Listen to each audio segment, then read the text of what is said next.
First of all, how'd you see the fight? I mean, did you agree with the decision? Yeah, it was, I just got asked that by ESPN too. It's like, it was a close fight. It was close. If they just said Munoz, I wouldn't have said, oh my God, that's crazy either. Either one of those guys could have won that fight. Do you think this proves Edgar still has a run as an elite fighter? I mean, it was obviously he was struggling in the other division. He gets down here, he looked like he belonged there and was really good. Of course, yeah. I mean, what's funny is Joe Silva texted me tonight and said, remember when Frankie would get pissed at us when we would tell him to move down from 155? And here he is tonight. But yeah, he just fought the number 5 guy in the world, and he won. Is this something like years ago it was, not as hard to do fighting up, and like right now in this era, when you're talking about how many great fighters are in all these weight classes, that it becomes that much harder, and given the competition is that much close, that you couldn't do now what he did then? 100%. I mean, as you look back on a lot of things that happened in the early days, you couldn't do now that you did then. On any given night in this sport, man, there's some tough people out there. Look at Dobson tonight. You know what I mean? She was like a minus 1,500 or something like that. And she came out and fought her ass off and won and looked good doing it. So you never know. The other thing I wanted to ask, obviously Frankie Edgar has proven his toughness over the years, time and time again. But I mean, he was getting that leg chopped up, and it was almost like he ignored it, even though as much as it was getting beaten up. He ignored it till the 5th. He got hurt in the 5th. He actually won't be here. He got transported. So I'm sure his leg is really busted up. Yeah, he ate a lot of leg kicks tonight. In terms of performance, do you think he looked like better at bantamweight than he had done at featherweight? Listen, the guy's going to be 38 years old in like October or November. To say that he looked better, at 155, 145 or whatever. I mean, the career that the guy has had has been unbelievable.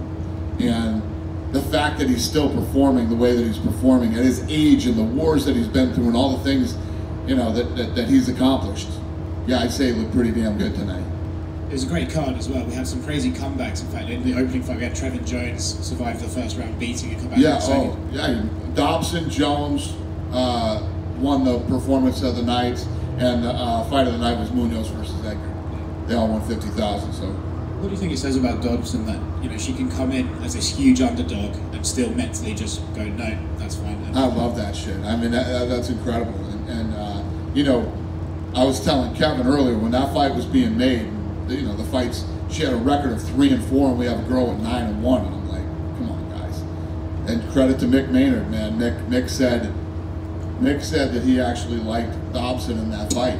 He said she's got way more UFC experience, and trust me, this will be a very, very close fight. Mick Maynard said that. He was right. I said, man, don't make us look like fucking top rank, and he didn't. Yeah, a few things outside of tonight. I don't think you've been asked this yet. What was behind the decision to let Corey Anderson go to Bellator, or to be released from his contract? Yeah, first of all, it's the right move for him. This isn't something that we've never done before, and I think that he feels, and we feel that he can be more competitive there. Did you see Scott Coker's comment that Bellator now has the best light heavyweight division in MMA, and would you agree? I didn't. Isn't he cute? And lastly, a couple of things more for me. Recently, Tony Ferguson has been on social media sort of hinting that he's got a fight. Have you guys got a fight lined up for Tony? We do. Can I make a guess who it is? Huh? Can I guess who it is? Sure. Dustin Poirier? Probably. And then finally, last one, a good friend of yours, Oscar De La Hoya, has announced he's coming out of retirement to box again. I just wondered if you had any... Cocaine isn't cheap. It's expensive. It's got to make money. Yep. Looking at Pedro, what do you do with him after this? I mean, granted, it's Frankie. He's a legend. He came over. This loss, does it move Pedro down, or does he still kind of stay where he is at in the division? What's the question? So you got Frankie come in, and Pedro took a loss, but he took a loss against a legend. I mean, this can't knock him far down in the rankings, right? I don't know. It's going to be interesting because Frankie comes in unranked, you know where Frankie's going to go. It'll be interesting to see where Pedro goes. I'm trying to think of something that just blew my mind in the rankings recently. Somebody just fought, and it was a really close fight, and it was tight. Fuck, I wish somebody was here that could remind me. Who?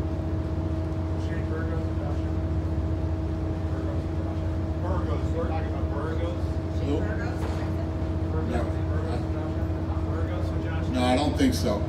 But we got back in, and on Tuesday when it was up, I was like, how the fuck is that possible that this guy or this girl, whoever it was, would drop this far in the rankings when the fight, I can't remember what it was, but the answer to your question is who knows what these guys will do, you know what I mean, and with the rankings, we'll see. And you mentioned Dobson. She was coming in, it's been some time since she's had these losses accumulate, but she did come in with 3 losses, but you did say she had a great performance. Is it a matter of the last impression is where these fighters stand? I mean, did she kind of erase those losses, and is she back, I guess, in the good graces of how she's performing? Yeah, tonight was a do or die for her, you know what I mean?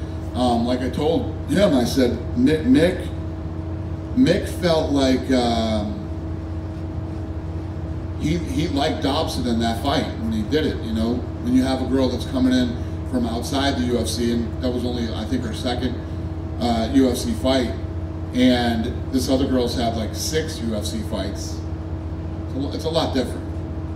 And last one for me, can you explain the timeline of what happened with OSP and why that fight was decided to get called off when it was? Yeah, the doctor called it off. But it was due to the COVID test? Yeah, I guess, yeah. When did that test happen? Because we saw him at the weigh-ins, and I guess we assumed maybe he was good. I have no clue. Yeah, I have no clue. Okay. You'd have to ask them that, not me. Okay, thank you. All right. Dana, right here, Jim Griesheimer, cage side. See, can you just talk about what's next for Frankie? He said that, you know, Pedro's top 5 and he's looking at a title shot and he's 38. So how soon do you see that possibly happening for him? And that it's a pretty stacked division. Yeah, I don't know. I mean, obviously there's some things that have to play out. There's people ahead of him. He put on a good showing tonight and put himself in a good position, but you know, there's he's got some work to do there. Maybe a couple more fights. Yeah, 2 or 1, I don't know. We'll see. It depends on who he fights next. He looked quick out there, looked good. And I want to ask you about Mike Rodriguez. He gets bumped up to co-main, really took advantage of that opportunity, looked great in there. Yeah, he came in and blew the doors off the place tonight. He looked good, man. Big dude, great fight. Fighters stepping up and getting those opportunities and bumping up, moving up cards, being on TV, and you know, guys stayed. We had a couple guys tonight. One had a 22-week camp. Another guy that was in camp for 14, 15 weeks, just staying ready. He was going to be on the Contender Series, and he fights tonight. I mean, can you just talk about fighters in this unusual world, just staying ready and being there when the call comes? Yeah, no, this was probably, he was just asking about OSP. This has probably been the craziest week we've had since this whole thing started. And it wasn't just, I mean, I have to commend the production team tonight, too. We lost like 7 production people, too. It's been a crazy week for us. And everybody delivered. These fighters keep stepping up. You know, production team stepped up tonight. These are crazy times. Crazy is always the norm in the fight game, but this is just nuts, right? I mean, it's insanity. And the matchmakers. The matchmakers are making fights like the day of the weigh-ins. Crazy. Thank you, Dana. Yep. Hey, Dana. Now that we just saw Pedro Munoz and Frankie Edgar, is it safe to say that Aljamain Sterling is next in line for the title shot against Peter Yan? Yeah. Daniel Rodriguez, 3rd fight in 2020. He came up in the Albuquerque fight card, impressive victories. What's next for a guy like him? He's not young, he's 33 years old. He's been very impressive. What would you like to see him do next? Yeah, he looked damn good. I don't know. We'll have to get in there on Tuesday and figure out, I don't know, what the next step is for him, how soon he wants to fight. And it's crazy. We have all these young guys that want to turn around quick, and everybody wants to keep fighting. So I don't know if he's one of those guys, but we'll see. I wasn't going to bring this up, but somebody else already did. I remember back in the day, you guys used to do cross-promotional stuff. Of course, with Pride, you acquired them and everything like that, right? But I've talked to Scott Coker in the past, and he's really game about doing cross-promotional fights. Would you ever do that with an organization that you guys don't own? With who? With Bellator. With who? Well, we talked about Bader. Guys, everybody they have in their light heavyweight division, we let go of. He's got the best light heavyweight division. We let those guys all go. It's like the fucking dumbest thing I've ever heard. But I get it. He's got to try to fucking do his thing. You know what I mean? I'm not shitting on him. He's got to try to do his thing. He's got to try to sell fights. And, you know, the way you don't sell fights is like, oh, I got the best light heavyweight division in the world. I mean, everybody that was there was let go from here. It's a pretty silly statement. Well, Juan Archuleta is a pretty good name. What? Juan Archuleta? He's a pretty good name. There's a lot of them. I can't think of them off the top of my head, but okay, I got your. So what super fight would I make with Bellator? I don't know. I guess none. Now that you give me that answer. So John Jones has been trying to engage you on social media for several weeks. I see you haven't really, taken the bait and beefed with him. He dropped a bombshell on us. Did he do that straight over social media? Did he let you guys know that he was going to vacate the title? Yeah, we've been talking to him through the whole thing. We've been talking to him, yeah. So where do we go with John Jones from here? I mean, it sounds like heavyweight's inevitable at this point. Yeah, when he's ready to fight, he'll let us know. Cool.